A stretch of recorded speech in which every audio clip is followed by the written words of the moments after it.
मुंबई गोवा राष्ट्रीय महामार्गावर वाहतूक कोंडी झाली आहे। कोलाड ते इंदापूर दरम्यान वाहनांच्या लांबच लांब रांगा लागल्या। बेशिस्त वाहन चालकांमुळे वाहनं अडकली आहे। सलग सुट्टी असल्यानं कोकणात जाणाऱ्यांची संख्या वाढली आहे। त्यामुळे या महामार्गावर मोठ्या प्रमाणात वाहतूक कोंडी झाल्याचं दिसून येतंय। तर मुंबई गोवा राष्ट्रीय महामार्गावर मोठी वाहतूक कोंडी झाली आहे। कोलाड ते इंदापूर दरम्यान वाहनांच्या लांबच लांब रांगा लागल्याचं दिसून येतंय। सलग सुट्टी असल्यानं कोकणात जाणाऱ्यांची संख्या वाढली आहे।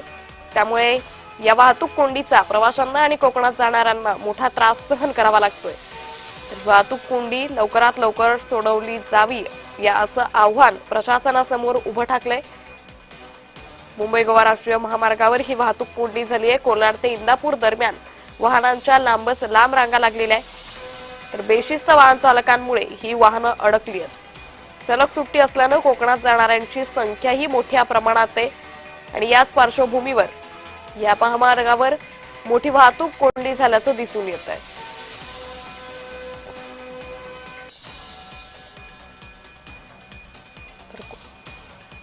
या संदर्भात अधिक माहिती घेऊयात आमचे प्रतिनिधी अजेश नाडकर यांच्याकडून। अजेश, मुंबई गोवा राष्ट्रीय महामार्गावर ही वाहतूक कोंडी झाली आहे, काय अधिक माहिती?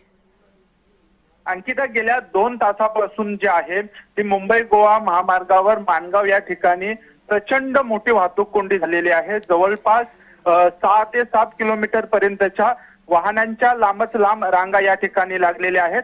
सलग 3 दिवस सुट्ट्या असल्या कारणाने पुणे असेल, मुंबई असेल या ठिकाणाहून मोठ्या संख्येने पर्यटक जे आहेत ते कोकणात फिरण्यासाठी निघालेले आहेत आणि त्यामुळे प्रचंड वाहतूक कोंडी जी आहेत ती माणगाव आणि इंदापूरच्या बाजारपेठेत झालेली आहे।